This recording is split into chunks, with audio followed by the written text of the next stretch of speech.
സംസ്ഥാന വ്യാപകമായി നടന്ന SFIയുടെ സമരത്തിൽ കണ്ണൂരിലും അതിക്രമം. മണത്തണ സ്കൂളിലെ പാചകത്തൊഴിലാളിയെ SFI പ്രവർത്തകർക്ക് ഒപ്പമെത്തിയ DYFI നേതാവ് കയ്യേറ്റം ചെയ്തു.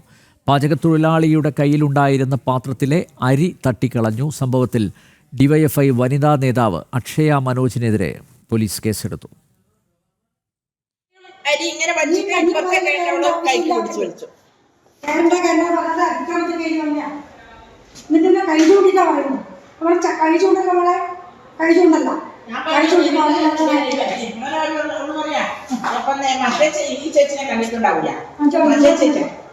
ഇന്ന് രാവിലെ Kannur Manathana government higher secondary സ്കൂളിലാണ് സംഭവം.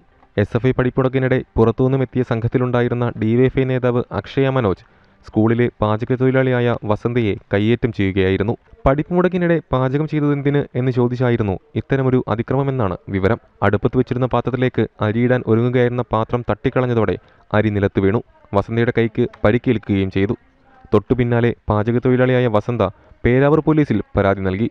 സംഭവത്തിൽ DYFI വനിതാ നേതാവിനെതിരെ പോലീസ് കേസെടുത്തു. DYFI Peravoor block joint secretary Akshaya മനോജിനെതിരെയാണ് പോലീസ് കേസെടുത്തത്. അതേസമയം DYFI നേതാവിന്റെ അതിക്രമത്തിനെതിരെ വലിയ പ്രതിഷേധവും ഉയരുന്നുണ്ട്. ജനം, കണ്ണൂർ.